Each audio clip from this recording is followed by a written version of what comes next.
In this chapter, you will continue your exploration of the law of demand by exploring a concept that economists call utility. Utility essentially helps us as we try to understand our most fundamental economic problem, which is simply, how do I allocate my scarce resources to make me as happy as possible? I know that I need to make some choices. Scarcity forces me to do that. But how do I determine which products I should purchase and what kinds of things I should do? Economists have created a concept called utility. And essentially, utility is a measure of the satisfaction that we will get from consuming a good or a service.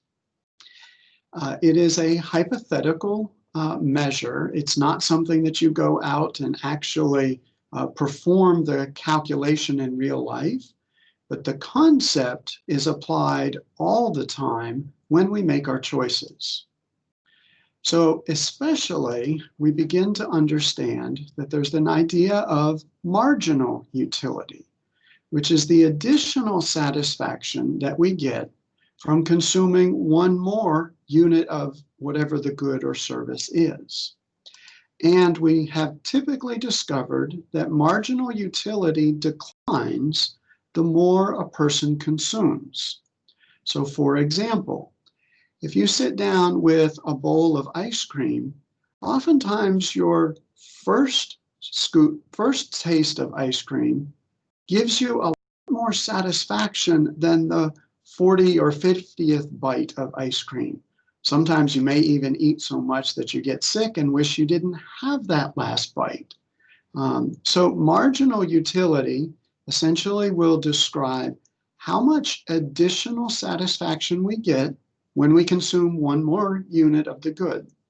And marginal utility declines the more that we consume.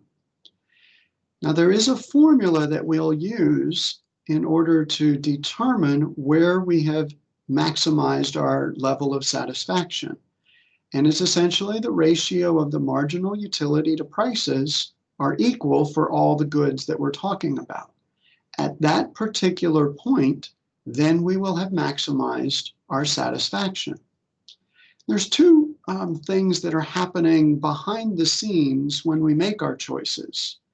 We recognize that sometimes our consumption changes when prices change because our purchasing power changes. So this is what's known as the income effect.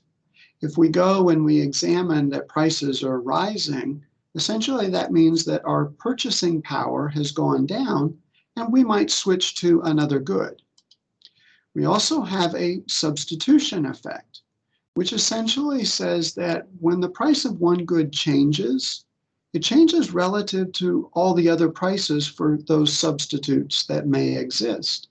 So we may change our choices based on changes in price because we're switching to a different substitute that might be cheaper.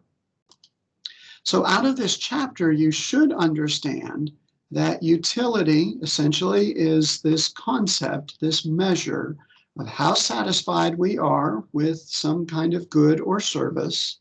And we're going to use that concept with the idea of marginal utility in order to help us better understand the choices that we make and how they help us to maximize our total level of satisfaction.